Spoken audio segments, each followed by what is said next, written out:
Hi everyone, मेरा नाम ऋषभ है और आज हम लोग इस वीडियो में बात करने वाले हैं इंडसलैंड बैंक के बारे में। आज पूरी की पूरी मार्केट के बारे में पहले आपको एक छोटा सा हिंट दे देता हूं कि मार्केट में कुछ भी बहुत बुरा नहीं था, बहुत एक्स्ट्रॉर्डिनरी नहीं था और बहुत बुरा भी नहीं था। पर मार्केट में एक स्टॉक के साथ आप समझिए कि इन्वेस्टर्स ने उसका पोस्टमार्टम कर दिया। बुरी तरीके से सेलिंग प्रेशर में पूरे टाइम मार्केट खुलने से लेकर मार्केट क्लोजिंग तक बुरी तरीके से सेलिंग प्रेशर झेलता रहा स्टॉक और बुरी तरीके से उसका पोस्टमार्टम हुआ है। और आज करीब करीब आप देखेंगे तो 27-28% की गिरावट दर्ज होती है। लगातार बार बार लोअर सर्किट हिट करता है और बार बार सर्किट को बढ़ाया जाता है और फिर से वो लोअर सर्किट पर आकर खड़ा हो जाता है। लगातार ये चीज हुई है और उस बैंक का नाम है इंडसलैंड बैंक। सिर्फ और सिर्फ इस स्टॉक ने आज पूरी की पूरी मार्केट में सबका अपनी ध्यान अपनी तरफ खींच लिया है इस स्टॉक ने, क्योंकि इस स्टॉक में एक क्रैश आ गया है, बहुत बड़ा क्रैश। नो डाउट पहली बार नहीं हुआ है इसके साथ ऐसा, ये एक खास चीज है। मैं आपको इसमें बहुत सारी इसकी खासियत बताऊंगा और ये भी बताऊंगा कि क्या आप इस टाइम पर कर सकते हैं, जिनके पास है उनके लिए बताऊंगा कुछ ना कुछ, और क्या आप इसमें फ्रेश एंट्री कर सकते हैं, इस बारे में भी आपको जानकारी इस वीडियो में मिलने वाली है। तो जो चीजें आपके पास जानकारी है वो भी मिल जाएंगी आपको और जो एक्स्ट्रा चीजें हैं वो भी आपको इस वीडियो में मिलेंगी। तो वीडियो को बिना स्किप किए हुए लास्ट तक देखिएगा। इंडसलैंड बैंक के बारे में चलिए शुरू करते हैं।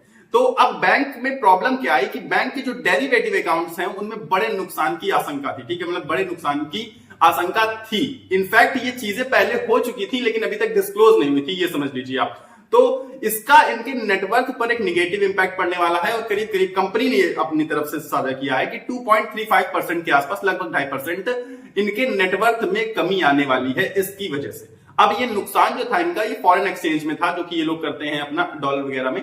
तो अब उसमें इनका 1535 करोड़ रुपए का नुकसान अभी तक मतलब आया है। लेकिन ऑल्दो कंपनी ने यह भी कहा है कि हम लोग पूरा मतलब इसकी छानबीन करके पूरा जांच करके आपको एक बायोडाटा प्रोवाइड करेंगे कि कितना नुकसान हुआ है। ये एक मतलब तुलनात्मक आंकड़ा की एक अंदाजा टाइप का लगाया गया कि इतना लगभग नुकसान हुआ है। 1535 करोड़ का नुकसान आप समझ रहे हैं कि ऑलमोस्ट अगर इतना ही नुकसान हो रहा है तो इसकी वजह से आगे आने वाले क्वार्टर्स में आपको इसके रिजल्ट्स में बहुत बुरी तरीके से इंपैक्ट देखने को मिल सकता है। रेवेन्यू की बात नहीं करते, रेवेन्यू तो देखिए जैसा आता है वैसा रहेगा, लेकिन प्रॉफिट मार्जिन्स पर बुरी तरीके से इसका असर पड़ेगा और शायद आपको प्रॉफिट बहुत तेजी से डिक्रीज होते हुए नजर आए नेक्स्ट 1 से 2 क्वार्टर में।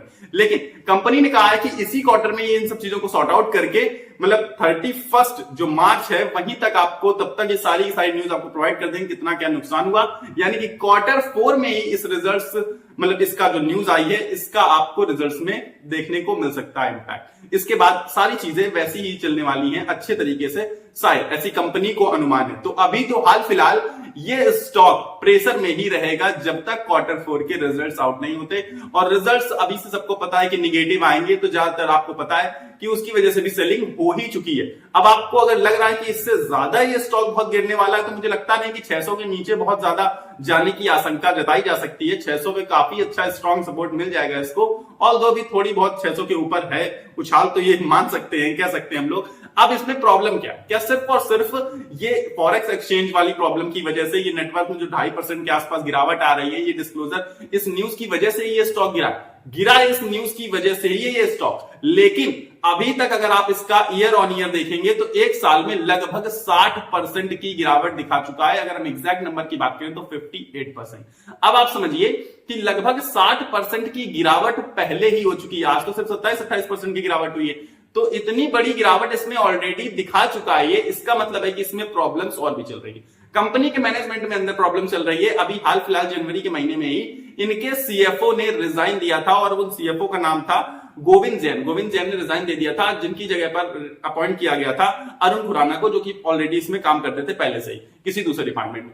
अब आप समझिए कि जब अंदर ही प्रॉब्लम चल रही, जब मैनेजमेंट में प्रॉब्लम चल रही है, उसकी वजह से तो कंपनी पर इंपैक्ट पड़ना ही था। वो इंपैक्ट पड़ता हुआ ही आ रहा था और आज अचानक से ये न्यूज निकल कर आती है, जिसके बाद कंपनी बिल्कुल धड़ाम हो जाती है, शेयर मार्केट में तबाही मचा देता है ये स्टॉक और शेयर क्रैश हो जाता है। अब एक और प्रॉब्लम थी इनकी कि अभी 1-2 दिन पहले की बात है कि आरबीआई ने अप्रूवल दिया था इनके सीईओ के एक्सटेंशन के लिए। अब इंडसलैंड बैंक का जो बोर्ड था उसने सीईओ का जो एक्सटेंशन था वो 3 साल के लिए अप्रूव किया था, जबकि आरबीआई ने उसे सिर्फ और सिर्फ 1 साल का अप्रूवल दिया है। इनके सीईओ का नाम है सुमंत कठपुतलिया।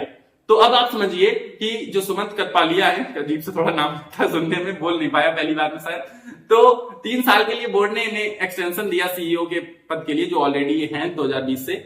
अब उसमें आरबीआई ने एक तो टांग अड़ा दी इनके, तो इससे समझ में आता है कि अभी भी प्रॉब्लम चल रहा है, मैनेजमेंट में अभी भी प्रॉब्लम है। और जब तक मैनेजमेंट बहुत अच्छा नहीं होता तब तक इन्वेस्टर्स को आप अट्रैक्ट नहीं कर सकते। सीधी सी बात है, देखिए अगर मैनेजमेंट ही अच्छे से वर्क नहीं कर पाएगा, वो अपने तरीके से काम नहीं कर पाएंगे, तो कैसे आप उस बैंक को बड़ा बना पाएंगे, जो कि ऑलरेडी ये लोग सोच रहे थे कि 18 से 23% की ग्रोथ दिखाएंगे, लेकिन वैसी ग्रोथ इनकी नहीं आ पाई।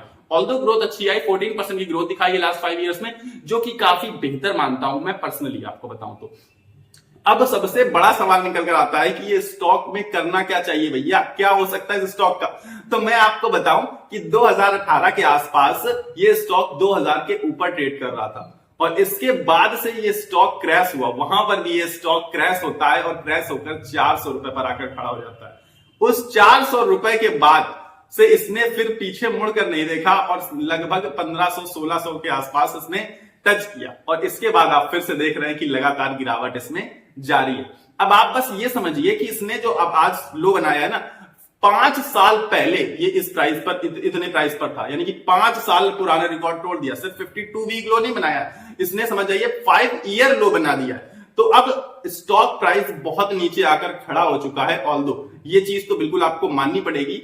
अब बस इसमें एक चीज बन सकती है कि क्या जो इन्वेस्टर्स, एक तो बहुत सारे लोग तो ये सोच रहे हैं कि हम फंस गए हैं। देखिए फंसने वाली कोई चीज नहीं है, इससे बुरे बुरे स्टॉक्स मैंने देखे हैं और बहुत घटिया स्टॉक्स देखे हैं। सिर्फ 2.5% नेटवर्क में फर्क पड़ने से क्या ये स्टॉक जीरो पर आकर खड़ा हो जाना चाहिए? जीरो तो वैल्यू नहीं है, और ऑब्वियस बात है ना, क्योंकि इसकी बुक वैल्यू भी 837 रुपीज की है। बुक वैल्यू से नीचे आकर स्टॉक ट्रेड कर रहा है। अगर अभी भी आप लोगों को ये स्टॉक बुरा लग रहा है तो पता नहीं आप किस नजरिए से देखना चाहते हैं स्टॉक को, या किस नजरिए से देख रहे हैं। ऑल्दो मैं मानता हूं मैनेजमेंट खराब है, मतलब खराब तो नहीं कहूंगा, मैनेजमेंट तो बहुत अच्छा है, लेकिन मैनेजमेंट में अंदर प्रॉब्लम्स चल रही हैं। ठीक है, बस इतनी सी बात है, और प्रॉब्लम सॉर्ट आउट हो जाएंगी, क्योंकि ये इतना बड़ा बैंक है, प्राइवेट सेक्टर का लीडिंग बैंक्स में से एक है, ये समझ लीजिए आप। HDFC bank, ICICI bank, axis bank, IndusInd bank, इन्हीं के नाम लिए जाते हैं, कोटक महिंद्रा बैंक के, तो उन्हीं में से ये एक है। तो ऑब्वियस बात है कि चीजों को अच्छे तरीके से चला लेंगे, और एक्सपीरियंस है इसी कामकाज का, इन्हें एक्सपीरियंस भी है।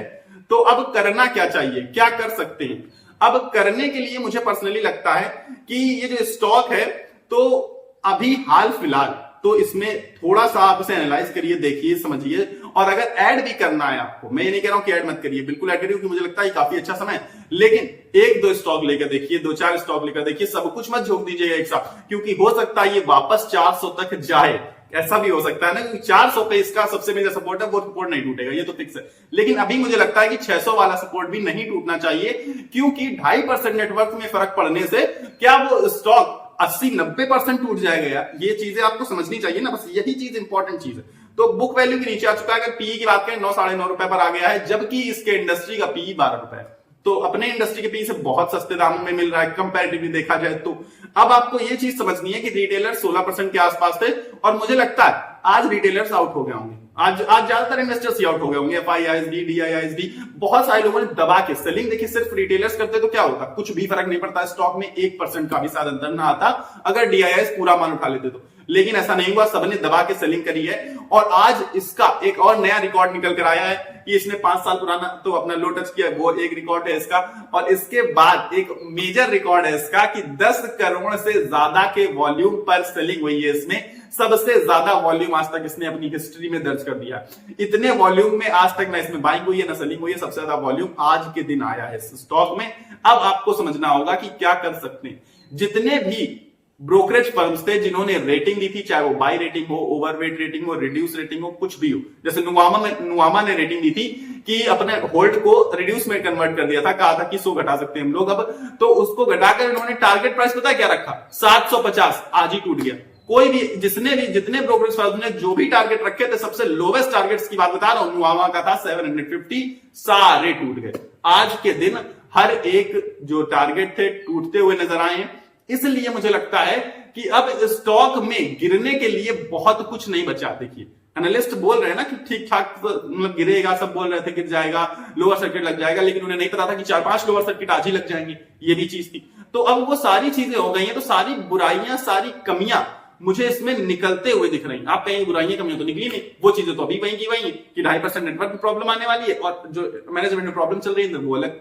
लेकिन उसकी वजह से 27-28% की पिटाई पड़ गई भाई। अब आप ये देखिए 10% गिरता, 15% गिरता, लेकिन इतनी ज्यादा पिटाई पड़ चुकी है तो मुझे लगता है कि अभी इसमें ऊपर जाने के लिए काफी बचा रास्ता, क्योंकि अपने आप को बैलेंस तो करेगा ना। 2.5% की नेटवर्थ में रिड्यूस हुआ है, तो मान लेते हैं कि 10% गिरता, 15% गिरता, तो अब ये उछल के ऊपर भी आ सकता है। कुछ दिनों में आपको दिखेगा थोड़ा बहुत, मैं ये नहीं कह रहा हूं अचानक से 1500-1600 वापस चला जाएगा, लेकिन लॉन्ग टर्म के लिए अच्छा स्टॉक है और बहुत अच्छी पिटाई खा चुका है। कल तक निफ्टी 50 का मैं आपको बता रहा हूं सबसे बुरी तरीके से पिटने वाला स्टॉक था टाटा मोटर्स। आज के दिन निफ्टी 50 में सबसे ज्यादा पिटाई पड़ने वाला स्टॉक हो गया है इन पूरे 6 महीनों की बात बता रहा हूं जो शेयर मार्केट में गिरावट हुई है। आज इंडसलैंड बैंक है, इंडसलैंड बैंक के बाद अब टाटा मोटर का नाम आएगा, तो इंडसलैंड बैंक सबसे ज्यादा पिटने वाला स्टॉक है। और ऑल्दो आज भी ये निफ्टी 50 का हिस्सा है, यानी कि इंडिया के टॉप 50 कंपनीज में से एक है। अब आपको बस एक छोटी सी चीज समझनी है कि जो लोग 15 आप कहेंगे 1500 में जिन्होंने ले लिया, 1000-1200 में ले लिया, तो अगर आपको उससे बेहतर अपॉर्चुनिटी नजर आ रही है तो एग्जिट कर दीजिए, बिल्कुल कर दीजिए एग्जिट, अगर आपको उससे बेहतर अपॉर्चुनिटी नजर आ रही है, क्योंकि ये उतना ग्रो नहीं कर पाएगा, आपको लग रहा है जितना बाकी ये कर जाएंगे, तो वहां से एग्जिट करके आप उसमें वो पैसा लगा सकते हैं। लेकिन अगर आपको लग रहा है कि नहीं शायद ये बाउंस बैक दिखा देगा अचानक, क्योंकि उतनी तेजी से शायद बाउंस बैक दूसरा ना दिखा पड़े, जो जितना पिटता है वही उतना भागता है, ये चीज आपको अच्छे से पता है, ये चीज हमने शेयर मार्केट में बहुत अच्छे से देखी भी है। तो जब 400 से लेकर ये 1600 का सफर तय कर सकता है 5-6 सालों में, तो आपको ये चीज समझनी चाहिए कि ये स्टॉक फिर से भी वो चीज दिखा सकता है आपको, तो क्योंकि इसकी हिस्ट्री ये बताती है कि ये एक बार ऐसा कर चुका है, तो इसलिए आपको इसमें पेशेंस रखने की जरूरत है, मुझे ऐसा पर्सनली लगता है। और 600 के लेवल पर आ जाए तो ऐड कर सकते हैं, ये मेरा पर्सनल ओपिनियन है, 22 रेटिंग नहीं दे रहा हूं मैं, 22 रेटिंग देने के मतलब स्टेज पर हुई नहीं, क्योंकि सेबी रजिस्टर नहीं होना। तो अब आपको समझना पड़ेगा कि 600 के लेवल पर अगर आ जाए तो वहां पर आप ऐड करना स्टार्ट कर सकते हैं, क्योंकि वहां से मुझे इसका काफी मेजर सपोर्ट वर्क करता हुआ दिखेगा। और इसके बाद Q4 के रिजल्ट्स नो डाउट खराब आएंगे, इसके बाद जो नेक्स्ट ईयर स्टार्ट होगा 25-26 वाला, वो आपको बेहतर नजर आएगा इस स्टॉक में, और स्टॉक अच्छा परफॉर्म करना भी स्टार्ट करेगा, ये साफ साफ है। और सबको ये बात पता है कि बहुत, ये नहीं कह रहा हूं कि एकदम से 100% रिटर्न दे देगा, पर फिर भी निगेटिव रिटर्न शायद देना बंद कर देगा, ये चीज है। ऑल्दो शेयर मार्केट में कुछ भी फिक्स नहीं है, कुछ भी कंफर्म नहीं है, तो ये मैं चीज आपको बता रहा हूं कि सारे रिकॉर्ड्स ध्वस्त हो चुके हैं, सारे टारगेट प्राइस को अचीव कर चुका है लोअर वाले, अब अपर वाले अचीव करने बचे हैं। तो मुझे लगता है कि ये करेगा, लेकिन उसमें कुछ टाइम लगेगा, चीजों को समझने में टाइम लगता है। अब मेन चीज तो ये होगी कि जब रिपोर्ट आएगी और पूरा एग्जैक्ट नंबर ही बताएंगे कि कितना क्या हुआ है, उसके बाद स्टॉक में कुछ एक्शन लेने लायक रहेगा, एंट्री लेने लायक स्टॉक हो सकता है। अभी भी 600 के लेवल पर आए तो आप लोग बाई कर सकते हैं, आप लोग ऐड कर सकते हैं, ये मेरा पर्सनल ओपिनियन है। फिलहाल मेरे पास इस वीडियो में इतना ही है। अगर आपको ये वीडियो पसंद आए तो वीडियो को लाइक कर देना और चैनल को सब्सक्राइब करके मेरे साथ जुड़ जाइएगा, ताकि ऐसे ही वीडियोस आपको मिलते रहे, नेक्स्ट वीडियोस आपको मिलते रहे मेरे थ्रू। तो मुझसे जुड़ने के लिए एक सब्सक्राइब बटन नीचे आ रहा होगा, दबाकर आप लोग मेरे साथ जुड़ सकते हैं। मिलेंगे अगले वीडियो में, तब तक के लिए आपको अपनी सेहत का ख्याल रखना है, स्वस्थ रहिए, मस्त रहिए, नमस्कार, धन्यवाद।